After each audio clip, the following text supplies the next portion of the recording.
On this episode of Big Boys Don't Cry, we discuss the films Help and Spice World. You don't have to have seen the films to enjoy the podcast, but if you do listen without having seen either of them, just be aware that we may talk about the plot and we may spoil it for you. Enjoy.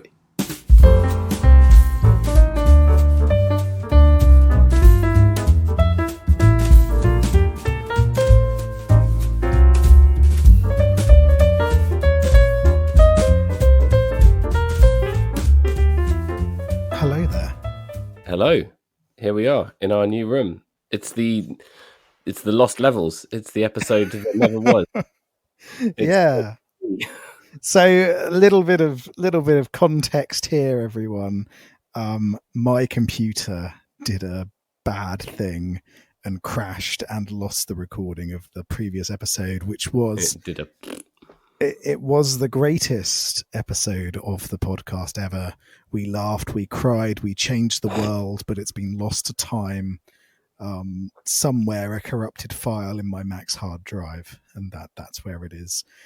But we are back, and to make it up to you all, we do have a little special surprise for you all, don't we? So this is a double bill. A double bill, yeah. And that doesn't mean that we just said, oh, what film are we doing next week? Let's just combine that randomly. No, it's a thematic double bill. It is something that totally makes sense that we talked about on the last episode and then thought, why not? Let's do it. Exactly. So we have the Beatles in Help as our first movie, but then we are going to talk about the Spice Girls in Spice World. That's the full title. That's the full title. As our second movie. So a double bill of music themed movies that may or may not be terrible. Two films, more than 30 years apart, but it's like no time has passed at all when you watch them back to back. Exactly. So to begin with, I guess, do you want to start by talking about Help? Yes, I do. So yeah, Help. We'll retread some of the stuff that we did in the last episode. I don't know that I can recapture, obviously, the gold that I had, all the little cracks I had at Ringo Starr, all the fun jokes I had at George Harrison's expense. You know, it's all just, it's lost to the sands of time. But to get through 200 episodes and for this to be the first time that's happened, I think that's good. I think it is, yeah. Lost in time like tears in the rain, to quote Blade Runner. Which we covered on one of our episodes. I can't remember. Which we did. We did in the show notes because that was a good episode. We did both of the Blade Runner movies, didn't we? And I think it's fair to say that neither of these films is as good as either of the Blade Runners, even though they are entirely different films. In our league of where we must rank every movie, I don't think they quite come up. But Help is an enjoyable little romp, isn't it? I really enjoyed it, and I wasn't really sure what to expect because I said to you before that I thought I had seen it before, but I hadn't. I think maybe it's one of those things where you're sort of vaguely aware of something, or maybe just because it's the Beatles. I just thought, yeah, of course I've seen the Beatles in that, even though I knew I'd never seen A Hard Day's Night, which is one of those things I've always meant to get around to seeing. And I love the Beatles' music. I just like, you just never get around to it, do you? So I thought maybe I'd seen this as a child or seen it some of the time. I thought I had a vague memory of it, but I didn't. So I was seeing it for the first time, and wow, it's quite something when you see this film for the first time, isn't it? It's a really odd film, and not just because of the context of it being, oh, it was the 60s, it was zany, it was this and that and whatever. It was really out there for the time, wasn't it? Yeah, it's a very strange movie. Just for a bit of context, it is a spy movie spoof that plays into a lot of absurdist and slapstick humor, and messes around with a variety of genres along the way. But the sort of core component is this almost James Bond spoof that's the through throughout the entire thing. And it's got this kind of goofy element to it. And I almost wish that I was in your position where I could see it for the first time, because this is a film that I don't ever remember watching for the first time because it was such a large component of my childhood back in the day. And I haven't watched it since I was very, very young. So there's just these flashes in my memory of this film, of the Beatles doing various things like skiing, and there being bombs, and there being a death cult and a big ring that Ringo can't get off his finger. Skiing whilst dressed as Ebenezer Scrooge from the Muppet Christmas Carol. Exactly. But yeah, So you watched this with your parents when you were small. And did you get the whole sort of Bond parody element of it, or were you just watching a lot of this stuff and thinking, why is everyone trying to kill Ringo? I think probably a mixture of the two, because I also, as we've discussed several times on this podcast, my parents were very lenient about what I watched as a kid. Yeah. The joke I always make is you came out of the womb watching Poltergeist. Yeah, exactly. The level of awareness of what their children should and shouldn't watch consisted of my dad fast forwarding through the rape scene in Deliverance. So that I didn't see it apart from in fast forward, which as a very it's a nice young film child, about men playing banjos. Yeah, it's a pastoral, lovely. A bunch of men go on a nice boating trip in the south of America and then kill some people for no reason whatsoever, apart from there was that blurry scene in fast forward that you couldn't really understand because you were 5 years old. So he was okay with the killing, just not with the bumming. Yeah, exactly.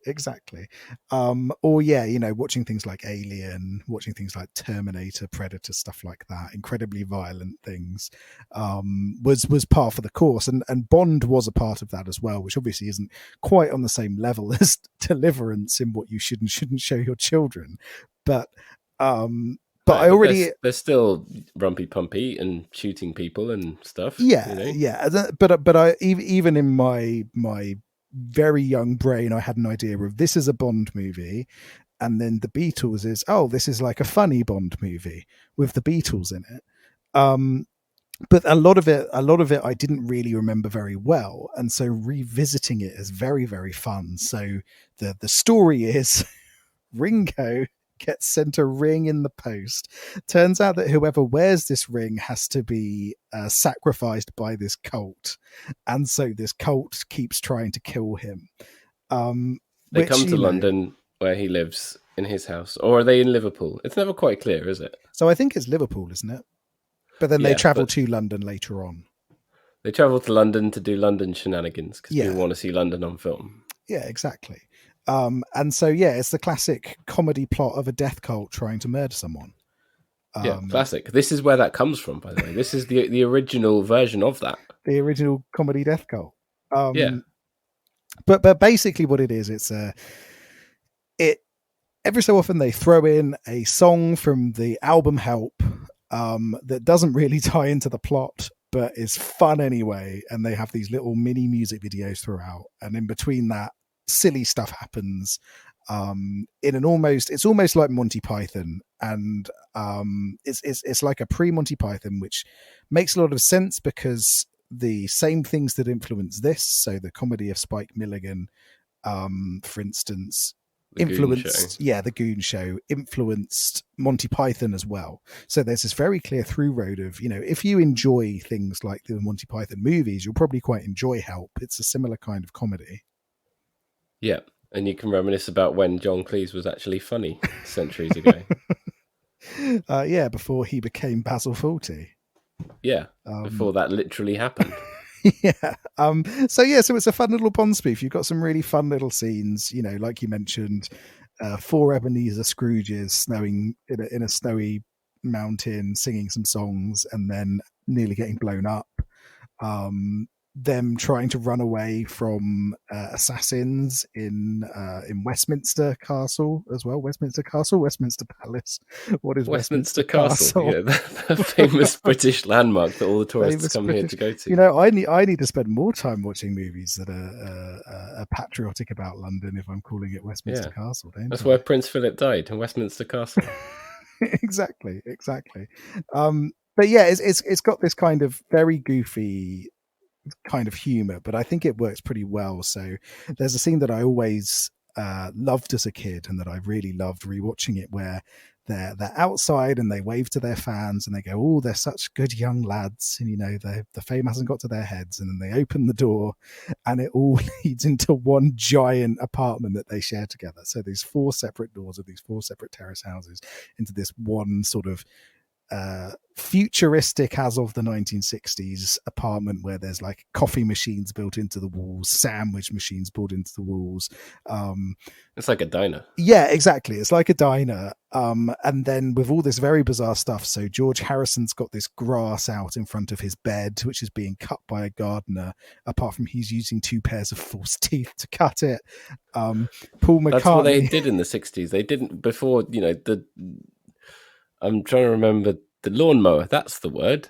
Yeah. That was not invented until the 70s. Famously so invented in Westminster Castle, I think. By Prince Philip. Yeah. They're mourning the loss of the man who invented the lawnmower this week. Exactly. R.I.P.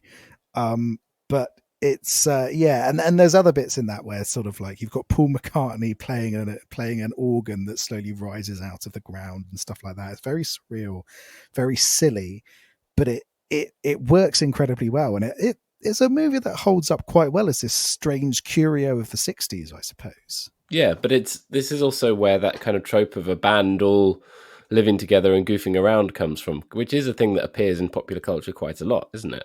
Yes, yeah. Of course, if you're a band, you would all live together, and not just that, but live in one big room, sleep in the same room, where it's also a diner. Yeah, well, I mean, that's my dream for us as a band. Yeah, I want us all to live in a giant house together. I'll take the organ that rises up out of the floor. I'll take happy with that. I'll take the little grass patch either side of my bed. I think. Have you got enough false teeth though? I don't. I'd have to get some false teeth and a gardener to be able to live that dream. You can't operate those false teeth yourself. No, you need a professional, don't you? Yeah, not everyone is skilled in using false teeth. A teeth wrangler, one of those professions that died out after the 60s. Yeah, exactly. Unfortunately, automation killed off the teeth wrangling profession. A real shame. But yeah, there's lots of other, really funny moments as well. There's some very bizarre scenes where, for instance, Paul McCartney gets shrunk down to be tiny and then gets stuck in an ashtray, where he ends up having a bath in some spilled coffee. Really, do you think strange. They did that by getting a giant ashtray and filling it with coffee? I think they did that by literally shrinking down Paul McCartney. This was the Beatles in the 60s. They had more money than God. They spared no expense. They found a way to shrink Paul McCartney down, and it's a scene that adds nothing to the plot. And I think a lot of this movie adds nothing to the plot. It's a very loose film. It's almost like a series of sketches pulled together into one place. Yeah, and it's not trying to be more than that, really, is it? I think the fact that it's presented as a feature film makes people think that there's going to be some huge plot and it's going to be really tight and it's going to be really like thrilling. But actually, it's the opposite of that. It's just saying, look, we're the Beatles. We're having a lot of fun being the Beatles. We've written some songs. We want to present them to you in a way that's engaging and fun and also spoofs other films. And we're just going to have a laugh. And we're smoking a lot of weed, so enjoy. Yes.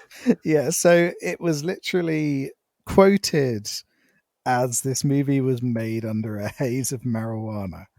That is not hyperbole. That is how it's described as being. The Beatles were stoned out of their bonnets throughout the entirety of the making of Help, which I suppose goes some way of the way to explaining, their general demeanor throughout the film. It's very lighthearted, very silly, and it seems as though a lot of the time they don't entirely know what's going on, but are just happy to be in a film. Yeah, which seemed vaguely intentional on the part of Richard Dick Lester, who directed it.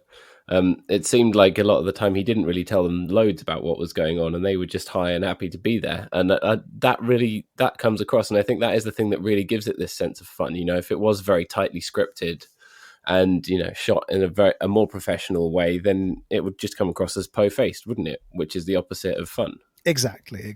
So I think the heavy use of drugs in the making of this movie probably made it more fun to watch. Don't go doing drugs though, people. It is bad for you unless you're a Beatle in the 60s making a movie. Yeah, it was a different time. Disclaimer, don't do drugs unless you're in that very specific time period and situation. and Don't happy do to be drugs one of the unless you're in the four. Beatles. Yeah, exactly. But yeah, there's all of these funny stories about how when they're in the snow scene, they ran over the brow of a hill and then smoked a joint before coming back and things like that. And they just kept on running because they were They high. just kept going. Yeah, so it's clearly a very fun time to make it. Maybe not fun time if you were part of the crew, having to deal with four incredibly stoned, hugely successful and popular musicians instead of professional actors. But nonetheless, it's a lot of fun to watch. And I think clearly this movie exists. It was released before the release of Help the Album. And a big reason that it exists in the first place is to sell the album Help. And it And does that. we talked a bit on the last episode about how that compares to Prince, because the week before we talked about Prince's masterpieces Graffiti Bridge and Three Chains O' Gold. And it's like Prince did the opposite thing with Three Chains O' Gold, where he released the Love Symbol album and 2 years later followed it up with a bunch of horny nonsense music videos strung together to vaguely seem like a film, but not really. And, Yeah. He owes a debt to the Beatles in that respect. Yeah, and Help is a considerably better movie than either of them. I'd also say it's probably better than Purple Rain as well, just in terms of being enjoyable to watch, and also incorporating the music in a fun and engaging way. Because I think a lot of the time with the Prince movies, the music was there, and it was a through road thematically with what was going on, but it felt very jarring. The end of Purple Rain is just a Prince show, for instance. Yeah. It Literally half an hour of like his live concert at the end after he's saved his club from demolition and made peace with his abusive alcoholic father, or pushed his girlfriend in a lake, or whatever it is he needs to do. Yeah. And so it's quite jarring, the blend in those films between it. But here, even though the music has very little to do with the main plot of the film at all, it works quite well because they're these fun little music videos. It's almost like these tiny vignettes which split up these different sections of the film. It's not a film that's very well structured at all deliberately. Like we said, it's almost just a series of skits randomly thrown together through a haze of marijuana. But what it does manage to do is constantly engage people, and when it feels like it might be going off the rails a little bit too much, it brings you back in with, hey, here's a little Beatles music video. Yeah, and part of that is showing what it's like to be in a band. One day you are shooting a music video in front of some tanks, and then the next day someone's trying to murder you. That's how it works. If I had £1 for every time that happened to us, I would be a millionaire. Literally all the time there's death cults trying to kill me, going, that's that bassist from that band, let's get him. The thing is, you're never bothered about it. Just like Ringo in this film, it's like a woman tries to bite his hand off through, at the very beginning, like through the letterbox, and he's just like, oh, someone bit my finger. Oh, all right then. My finger. On to 10 successive gags about the Beatles and being in the Beatles and taking the piss out of each other. Yeah, and that's a great sort of, it's another great point of comedy in this movie is they are so callous. The rest of the Beatles are so callous towards Ringo's plight. And a lot of the humor comes out of that. So a lot of the time they really don't care that he's in peril. No. They genuinely, when they do even realize the gravity of the situation, they still don't really care that Ringo might die. So there's this great scene where they're sitting around and George Harrison's like, oh, there's a good drummer in Manchester, good looking too, thinking about how they will replace Ringo when he gets murdered by this cult. Then when they think about maybe cutting off his finger to save his life that way, you've got Paul McCartney going, oh, it's just like having a tooth out, don't worry about it. And they're sitting around saying like, oh, you can drum without using your ring finger, it's fine. And it's just really funny how little they care about it. There's little mini jokes about getting rid of a useless member as well, where they're talking about the finger, but also then obviously also talking about Ringo, the drummer, that none of them particularly respected for his musical ability. No. But yeah, and so there is some quite funny moments like that in it. It's not just goofball humor all the way through. There's some pretty good dialogue from them as well. Yeah, every single line of this film is a gag, and usually you wouldn't necessarily think that that's a good thing because it can be a bit relentless. But when that's interspersed with the music videos and sort of goofy chase scenes and stuff, it just about works, doesn't it? Yeah, no, definitely. It still all feels very um it, it feels very refreshing to watch. And often when we go back to and we've watched a few movies from the 60s for the podcast, and often when you go back to them, it's really interesting what stands out as being refreshing and what stands out as being quite stale. um and this movie generally feels quite refreshing because it is a kind of film that doesn't really get made anymore in terms of its tone. Well, um we'll get on to Spice World in a bit, won't we? and we will, yeah, we'll talk about that more in depth, about Spice World, the greatest movie of all time. um but this kind of comedy doesn't really happen that much anymore. The closest you get to something like this, I suppose, is movies like Anchorman, where they're deliberately pastiching something that has higher ideas of theme but doing it through the lens of a comedy. Even other spoofs of spy movies like Spy, which is a film I've talked about a few times on this podcast that I really love, um, still doesn't quite feel as goofy as this. There's still that dramatic tension here and there, rather than having this sheer light-hearted idea all the way through it like Help does. And I suppose something that also really helps is that the music is still great. Yeah, I mean, it's the Beatles. What can you say about the Beatles? The greatest band ever, potentially. One of the most influential acts, certainly, and for a reason, you know. Their songs still hold up as pop bangers, and there are quite a few in this film. And there are quite a few songs of different moods, aren't there? There's Help, the title song is just still a fantastic song, and it's one of those songs where it all kicks in immediately on the first beat, and you're like, yes, I'm in now. But you also got Ticket to Ride, or Chicken to Ride, as friend of the podcast, Adam Molesky, thought it was called. That's his actual name. She's got a chicken to ride. Yep. You've No, also got no one rides a chicken in this film, you've unfortunately. also But got Lose That Girl, which I made a note of. This is a cuck anthem.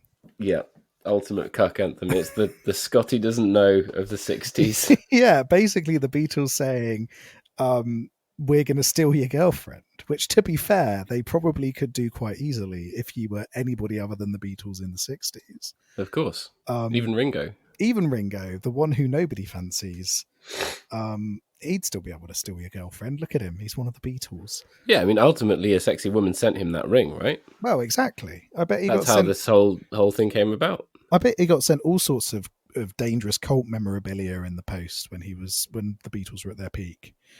Yeah, But yeah, the music's still incredible. For me, at least, Help is one of my favorite Beatles albums. There's a few Beatles albums that I really love. Obviously, the White Album is fantastic. It's got such great songs as Bungalow Bill. your favorite. It's brilliant.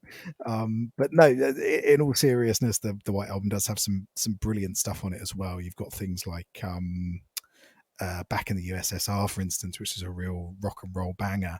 Yeah, Or Wild Turn of Pie. Sorry, I can't not make fun of the shit that's on the White Album.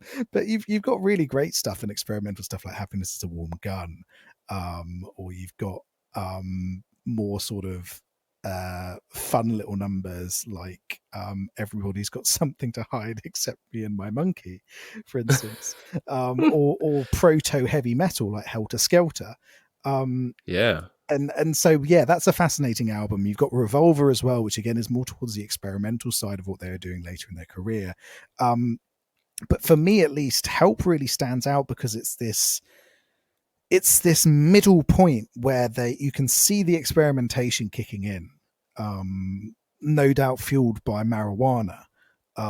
If this album and the movie is anything to go by, but that you can feel this experimental edge coming in comparison to the more rigid sound that they had earlier in their career. And I think it's quite an interesting album in that respect. And if you were to point at one Beatles album that encapsulated everything that they did, or maybe that's not the right word, but if it was like an average of everything that they did in their career, I'd say Help is probably one of the ones you go to do that.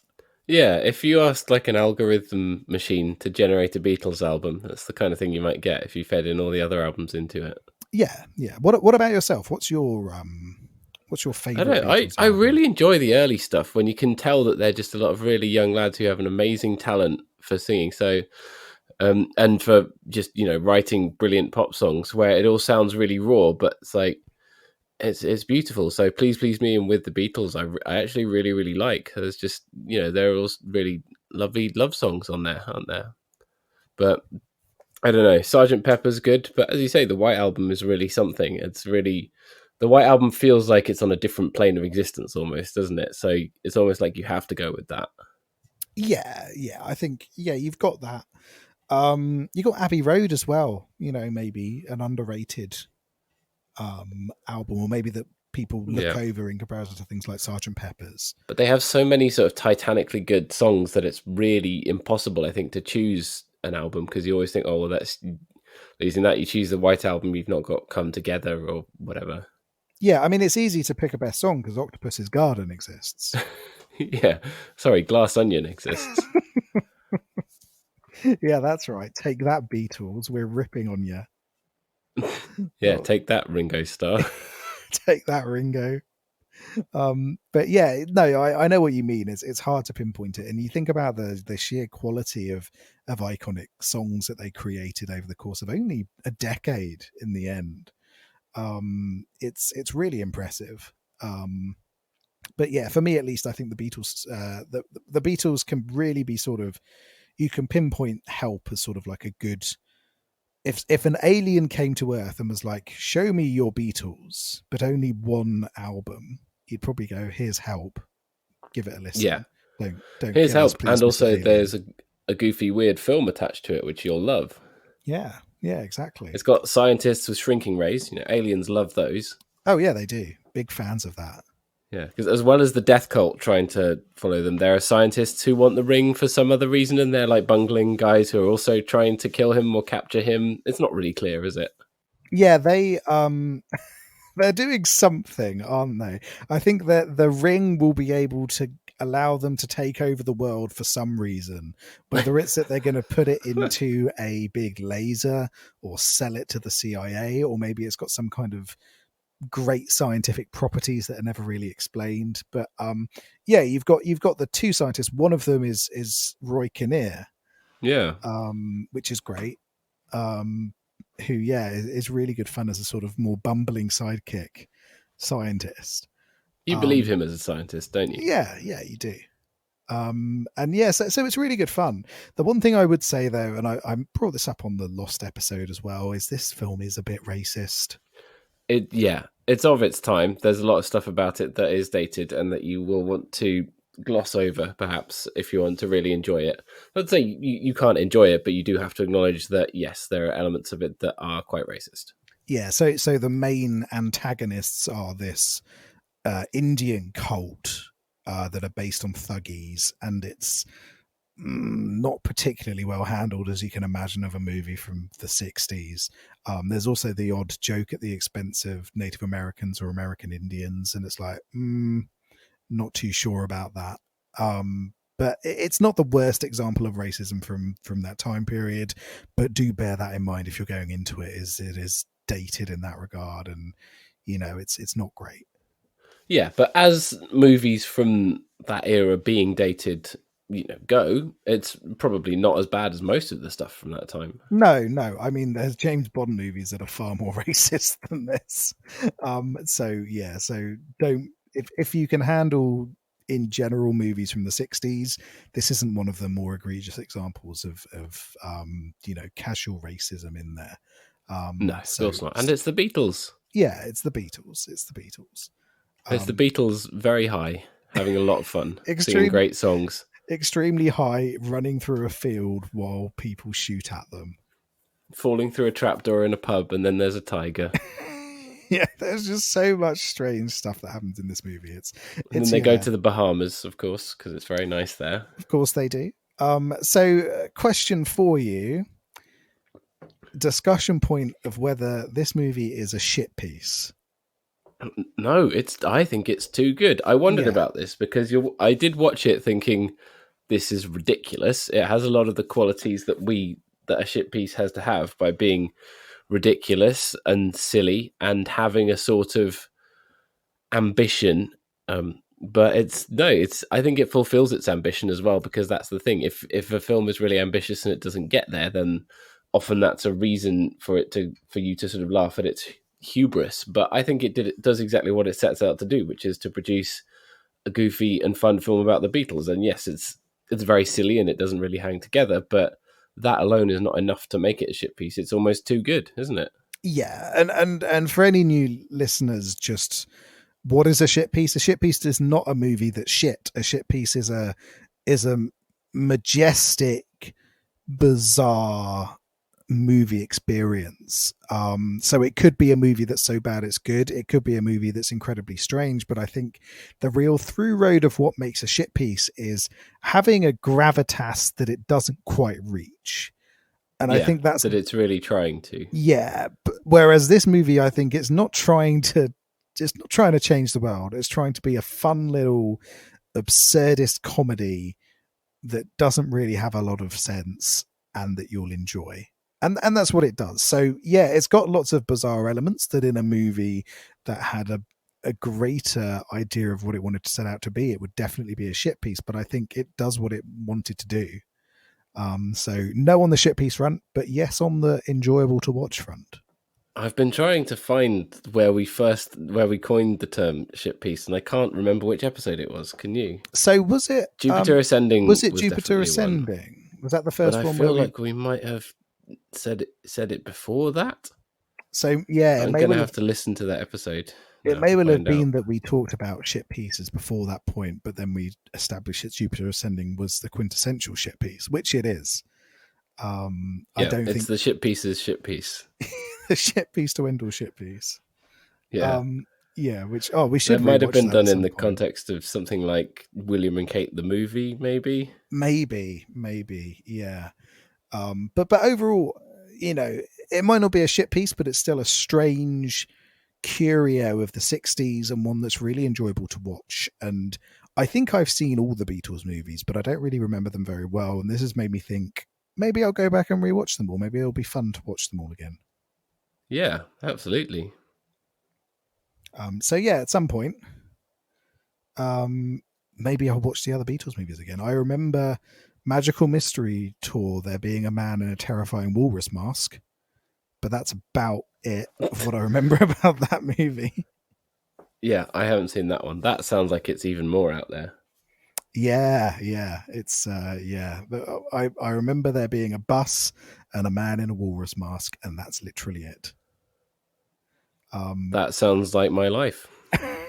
Yes, but speaking of buses, that's a good link. I like that. I appreciate that. But it's not the only link though. So Spice World, for majority of the runtime, this is not an exaggeration, takes place on a bus. But it's not the only. It is. It is almost like the bus that couldn't slow down, isn't it? Yeah, exactly. Speed World. But it isn't. That isn't the only through road between the movies. There's a couple of other things. So obviously, it takes a lot of influence from the Beatles movies. Looking at Hard Day's Night as a primary example there. But that's not the only thing that's the same. So you've also got that sort of Bond-like feel to it. The beginning intro scene is very much like a Bond intro. You've also got light-hearted fun at the military's expense in both movies as well. Yep, with Michael Barrymore. With Michael Barrymore, very strange. There's a blast from the past. Yeah. But yeah, and the same kind of just constant non sequiturs that they try and merge together into a movie. But I think it's fair to say that Spice World is not as successful a film as the Beatles movie. It's also of its time, right? 1997. Yeah. Crazy time. This is a film that was heavily fueled by cocaine, not from the Spice Girls. I do not think that of them, but someone in the production of this movie, potentially who came up with the idea, was clearly doing things that they're not supposed to be doing, because this is such a weird film. It's really odd. And that the thing about it is a bit like things like Help in that no one's approached it with the kind of we need there to be an actual plot really, but then at times there are lots of things that string together like a plot where you look at it and you go, oh, if you maybe just develop that bit a little bit or moved that bit over there or kind of actually had some character development here or stripped out all of it and made it just about, I don't know, the newspaper bastards or something like that, you could actually have quite a good film.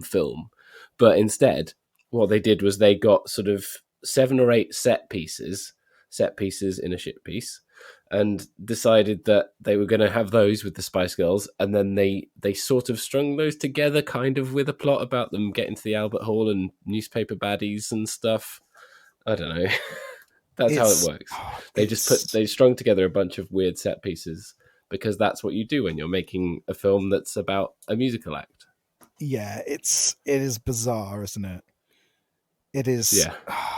There's something very odd about this film in a way that the Beatles movies aren't. And I think part of that is the way that they handle the music, because in this film, the music is generally played straight as the Spice Girls singing a song, whether they're filming a video, appearing on television, or playing a concert at the end. And there's never a scene where one of them plays a woman like a guitar while they're singing a cuck anthem. No, exactly. It's really weird that way, in that if you're doing a movie where the lead actors are musicians, you want the musicians to play their music and do it in a way that's engaging. And I don't think necessarily they managed to do that. And they put a lot of emphasis here on the individual characters of the Spice Girls. So, you know, sporty, baby, scary, ginger, and posh. And they really play up to those stereotypes in the same way that they did with the general PR around them. And they kind of try and... It's the logical endpoint of that PR strategy, isn't it? Yes, exactly. And they try and use that to push the character motivation almost along. And it doesn't quite work in the same way. This movie needed a death cult to be chasing Scary Spice around because she put on a ring that was going to lead to her being sacrificed. It does have aliens coming after them at one point, to be fair. It does have, and there are so many strange things that happen in this film. And yeah, the aliens is probably the weirdest. So they get off their magical tour bus, this tour bus that's massive on the inside, bigger than most houses. Being driven inexplicably by Meatloaf. Mr. Loaf, as he likes to be referred to. As is his proper name. That's true. That's not a joke that I just made up. That's true. Mr. Loaf, yeah. I always remember that he was on kids TV in the UK when I was a wee bairn, and one of the there was a little interview with him on somewhere like SMTV or something like that, or whatever the precursor to SMTV was, and they were reading out questions that had been sent in. And someone said, clearly this young kid had wrote in and gone, "Oh, Mr. Meatloaf, if you became a vegetarian, would you change your name to Nutloaf?" And he deadpan just went, "Well, actually, I am vegetarian." And there was just this awkward silence before they moved on to the next question, which is, it's one of those. That's my lasting memory of Meatloaf, that and his appearance in Fight Club. Have you seen Fight Club? Yeah, not for a long time, because he's in that. He's Bob in Fight Club. Interesting career. Which very, very, very varied career. Well, this might be his greatest role. I think it definitely is. If you're driving the bus that couldn't slow down, you're the one who's responsible for it not stopping, right? Yeah, exactly. But yeah, they get off the bus because they all desperately need the loo, and all the loos are broken in the bus. Yeah, and one of them's already said really loudly, "I need to do a poo." I need to do a poo. And so they run out into the woods to go do their urinations and poos all together because that's how bands work. You and me, we're constantly defecating next to one another all the time. It's how bands, that's what this show, that's how we do this show. We're both on the toilet. That's a horrible thought. I'm very sorry, everyone. But then they run into some aliens who are like, "Oh, can we get tickets to your show?" And like, "Give me a kiss, Jerry," and everything like that. It's very, fucking weird. Sorry for the And they swear, but sign it's autographs very for them weird. and take a proto selfie. Yes, yeah.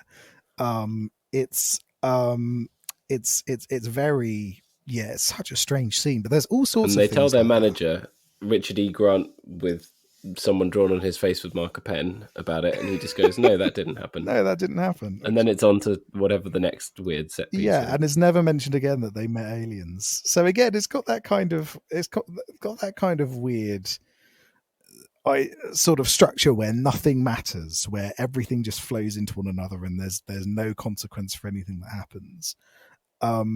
But it doesn't work quite as well, and I think part of that is down to the sort of tone as well. This is a movie that's very much more referential. The number of cameos in it, where the joke is that it is this person doing that, is a little bit over the top.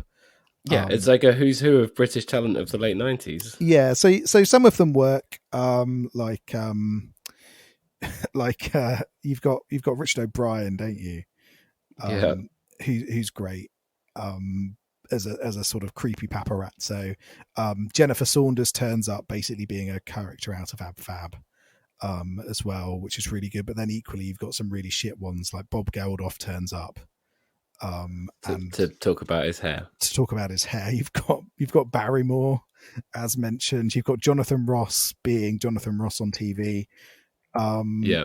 Barrymore, at least he has to really perform and do something that's quite wacky and out there. So he fulfills that role, Yeah, certainly. yeah. So he manages to do it. But then you've got Meatloaf, as mentioned, just being their bus driver. You've got Bob Hoskins as well. Yeah. Who's in it, which is great. Coming out of a phone box and I to think, say something. I can't remember what. I think that he says girl power in Jerry Halliwell's voice, doesn't he? That's right. Yeah. And then I think you've got the dad from Fleabag is in it as well.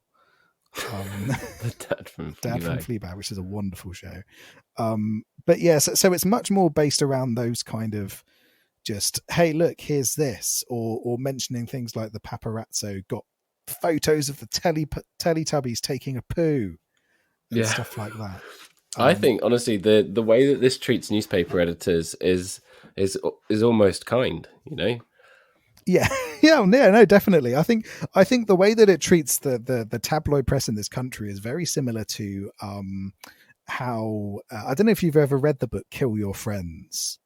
No, it's I think you've mentioned this before. Oh, I might have done actually. Yeah, it's basically, what if American Psycho was funny and set in the music industry in the UK in the 1990s.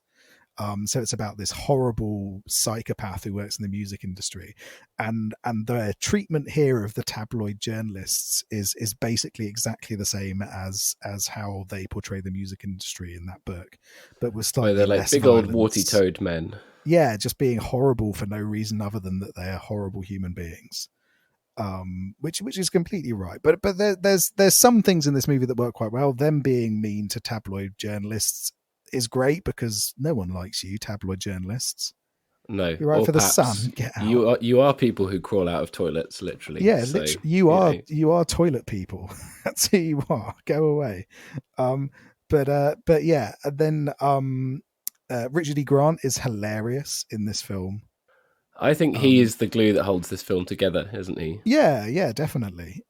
He adds this level of intensity that is completely out of sync with the rest of the film. Almost he's similar just sort to of like exasperated at everything, and they just like don't care about anything, and that tension is really what carries it. Yeah, exactly. He's truly chewing on the scenery in the same way that Jeremy Irons does in the Dungeons and Dragons movie. It's a very similar performance where you've got. I never thought those two films would be compared, but you've done it. But it's true, and yeah, you've got these two actors with incredible gravitas appearing in movies well below their station and just enjoying themselves. And I think there's something really magical about that. You know, you've got, I think, creepy goblin man Jules Holland turns up in this film as well, doesn't he? He does, yeah. He's like directing their rehearsal for no reason. Yeah, he's just there. Spice Girls. Yeah, when you get to hear them do the same song twice. Yeah, which is great. You know, just so that the second time Alan Cumming and his film crew can can come along. Yeah, precisely. Because there's a weird subplot about Alan Cumming being a documentary filmmaker who's following them around, who's just let in everywhere, because that would definitely happen. It's very weird, that. And again, that's where a lot of the slapstick humor comes from as well, where he falls in the Thames and stuff like that. And you're just, I don't care. There's like a boat chase bit where they're all goofing around on a boat. Yep.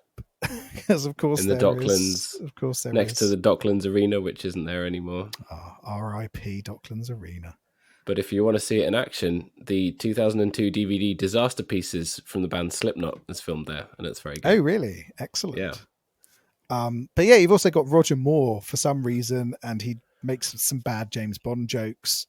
And he's giving milk to a pig. He's suckling a pig on a milk bottle.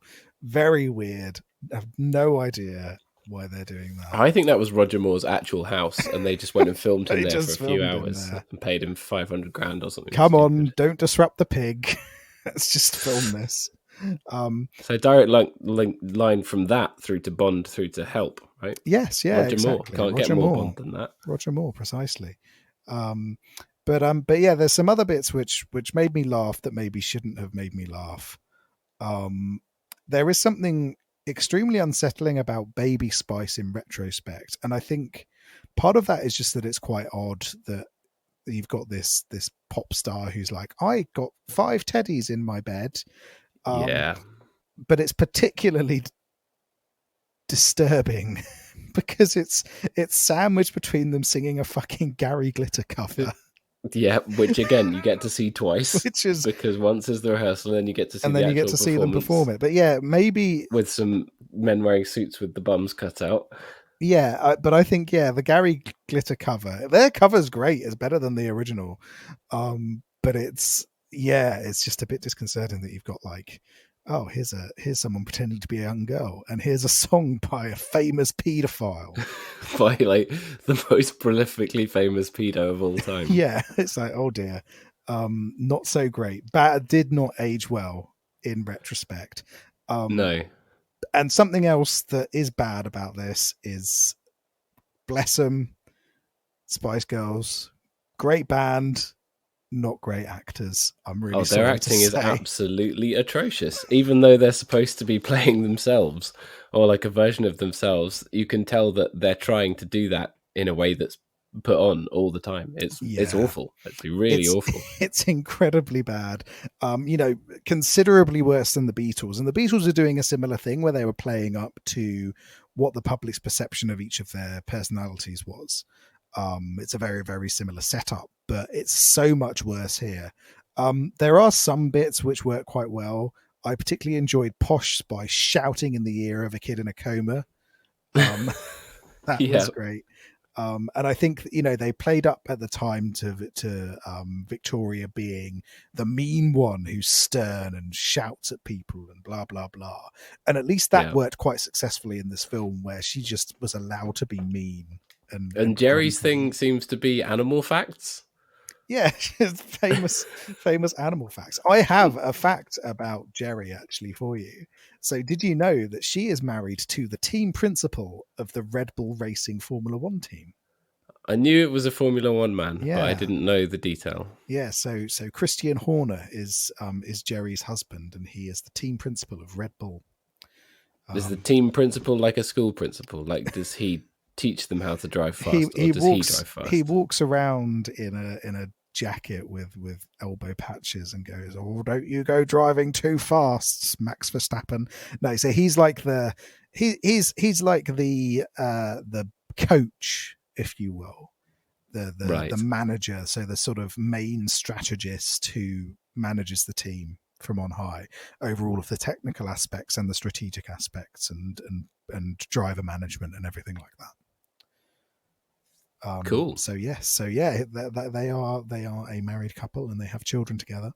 But he unfortunately does not appear in this movie. It would be very funny if he did and got pushed in. But what you do get is Richard E. Grant in a green velvet suit with a matching green tie and green shirt, wearing sunglasses while people pitch him awful film ideas, which I could watch all day. I could watch if they made 90 minutes of just people pitching terrible movie ideas to him. that would make it. And I would love to watch some of those movies. The Spice Girls in a crocodile horror movie. Yeah, sign me right up for that. They're playing a show in the bayou and an alligator starts trying to eat them. Yes, I will watch that. I will watch that all day, every Yeah, day. the Them barge that couldn't slow down. them being a set of super spies, absolutely 100%. Give me that. Interestingly enough, there is going to be an animated movie of the Spice Girls. Did you know this? No. Yeah, so it's in pre-production apparently, where it will be the Spice Girls as superheroes, with the Spice Girls returning to voice their own animated versions of themselves. Okay. Which is interesting. I have no idea how that's going to work, but I don't hate the idea of that. yeah, I'd watch it. Yeah, give me another Spice Girls movie. But it could not be the shit piece that is Spice World. No, and I would probably say that this is a shit piece. I think this is a shit piece. Yeah, that was going to be my verdict for sure. It is ridiculous. You know, it's got all these moments like where suddenly it does the spinny thing like in a cartoon where it's suddenly flashing back to something, but it's like a fantasy of Baby Spice literally getting away with murder, and Hugh Laurie's being a detective for 30 seconds for no reason. You know, all those kind of things. That's real. That's shit piece quality, isn't it? Yeah, because there's not the cohesive sort of tone that the Beatles movies have. This is a real scattergun nonsense, and it doesn't achieve what it sets out to do, which is be a fun movie about the Spice Girls. It is just this bizarre series of weird events. So yeah, 100% shit piece in my opinion. Yeah. But I wonder if it was received okay at the time. I mean, I think at the time, if you loved the Spice Girls and you went to see it, you'd probably have thought, great, I've got to see like my favorite band all goofing around and doing the things that we love to see them doing, being the caricatures of themselves that they've made. And there it is. It's on film. It's out there. Yeah, exactly. It's here. It's certainly something. It is the most 90s thing to ever exist. The only way it could have been more 90s is if Mr. Blobby was in it somewhere. Oh God, yeah, you can't. You keep half expecting Noel Edmonds to turn up, don't you? Yeah, exactly. So it was successful financially, I think. It was number one in the box office in the UK, but also successful in the States. No surprises there. They had more money than God at that time, didn't they? They were the Beatles. Yeah, the biggest band in the world. They were the Beatles. Yeah. It took over 100 million in box office, and then obviously did pretty well with home sales as well. But obviously did not go down too well with critics at the time. I'm sure. But it's not racist, apart from maybe slightly racist towards one Italian man.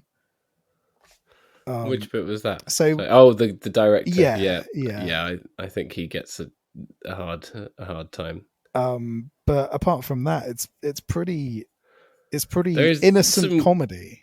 Some quite irresponsible scenes where they take a pregnant woman out to a nightclub.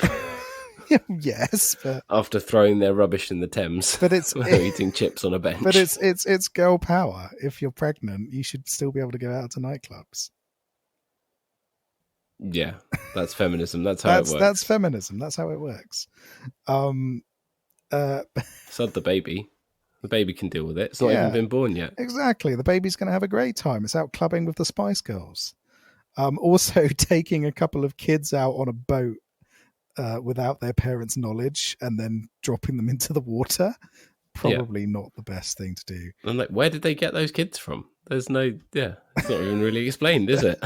I'm sure there's a deleted scene where they're like, right, Meatloaf, get us 2 kids. We want some fun with some kids today. Come on, Mr. Loaf. Come on, Mr. Loaf. Come get us a couple of kids so we can hang out with and proclaim girl power to them. And there is a vague romantic plot, isn't there, between Rich D. Grant and the other manager woman who's just kind of there. Yes, yeah. I've forgotten her name, but she was in stuff in the 90s as well. Yeah, I sort of vaguely recognised her, but couldn't tell you her name or anything. she was in something good. Let me look up her name. Again, someone far better than the Spice Girls movie. And Yeah, you just someone who like can actually act and someone stuff. who can act is in this. And yeah, there's a little bit of a romantic subplot between them. Claire Rushbrook is her name. Right. And yeah, actually has some real acting talent behind her. But just think, what are you doing in this movie right now? But Spice Girls, biggest band in the world. You do it, wouldn't you? In 1997. Well, yeah, exactly. It probably wasn't that much filming. Most of it takes place on a bus. Yes, yeah. Apparently, Stephen Fry took the role in the movie because it allowed him to get autographed posters of the Spice Girls for his nephews. Oh, which is great. That's nice. Which Yeah, is he really plays nice. a judge in a flashback. Yeah, he's there. Not a flashback, one of those hazy fantasy scenes that they have for no reason. A terrifying Premavision. But yeah, so little Gary Glitter factoid for you as well, whilst we're on facts. Gary Glitter filmed a 4-minute cameo appearance as himself, but shortly before this movie was to be released, he was arrested on child pornography offences. Oh no! So they deleted it from the final print, but still kept his. But song. they kept his song in, which I think is a great fuck you, isn't it? Yeah. It's like, you know what, we'll keep your song in, but fuck you, you're not going to be in our movie. Yeah. But yeah. A question for you. Who is your favourite Spice Girl? Tough choice. But I think it's Jerry. I love all the animal facts. So I was talking felt like about she got the wrong end. She got a kind of a bum deal being Ginger Spice because it's hard to build your personality around that. It's easier to be Sporty Spice or Baby Spice, isn't it? Yeah. No, I think. What about you? So for me, Mel C, Sporty Spice, always my favourite. She can actually sing really well in real life, which is great. Whereas I think the people criticizing the Spice Girls for their lack of singing ability, I think, is a bit mean because they can all sing. You can hear them singing the harmonies. They can in sing the rehearsal with Jules Holland. They can That's sing. Real. They can sing well enough, and I think a lot of that is kind of misogynistic that people criticize them so much for being unable to sing, because actually they can do a fine job. But Mel C really has a brilliant voice. Likes football like all good people. Yeah. From up north like all good people. And also, I feel like she'd have a kickabout with you in the park. Oh yeah, definitely. And also released Certified Bop, I Turn to You, after the Spice Girls broke up. Which, do you remember I Turn to You? No, I'm going to have to look that up. Fucking tune. It's like a sort of dance anthem, but pop song. Brilliant. And had a really great solo career for a decent time, much better than the rest of the band. Kept going with music much longer than the rest of them. So yeah, Mel C. Nice. No bad options. No, they're all great. But yeah, Mel C is the only one I'd say that created certified bangers after the Spice Girls broke up. Yeah, I can't say I remember any of them apart from Jerry's cover of "It's Raining Men." Oh yes, Bridget Jones. Yes, yeah, the Bridget Jones song. Yeah, so yeah, but all of them are great. Spice Girls, get on it. Yeah, pop bangers of the 90s, and they made a goofy film around that. What's not to love? Yeah, so I guess all that remains is there anything else you'd like to share, or should we get on to a little bit of rating? Yeah, let's do it. So for the Beatles, how many times did people try to murder you over your sacrifice ring? Well, let's see. There were 15 attempted murders. Nobody got there. Only 15 attempts. Oh, that's good. Yeah, so I'm just going to go one lower for 14. I really enjoyed this. It's a great little curio, but I'm taking some marks off because maybe there's not quite enough romance for this podcast. No, there's just sort of vague stuff in there. Yeah, they dance with some women. There's some flirtatious looks. But they He never plays a woman really. like a guitar. He plays a woman like a guitar, which yeah, so maybe not, but not quite as romantic. And as for the Spice Girls, how many children do you take out on precarious boat rides out of Well, 20? I took 8 children out on my boat in the Docklands next to the London Arena, and we That's had a great time. and you had a great time. Yeah, I'm gonna go for 8 kids, 8 kids out on a boat. Um, I Which push, is a good score for a ship piece, isn't it? yeah, and I push 4 of them in. Because this movie is a bad film, but I did enjoy it for what it is. And again, it's this little time capsule to another era. You can't imagine, and this is something that we talked briefly about on the fabled lost episode, but you can't imagine bands these days doing something like Spice World or doing something like Help, can you? No, there's that goof factor, that kind of the unself-conscious nature of it is something that just doesn't play in the age of social media, does it? No, I think people take themselves too seriously. Obviously, you've got Harry Styles being a serious actor, but that's about as far as you get. One Direction had some It's all about your personal documentaries. brand now, isn't Yeah, it? and personal brand does not include kissing a rubber alien, does it? No. Which yeah, so yeah, it's a shame. I'd love to see. What bands would you love to see, or what musicians would you love to see do terrible movies?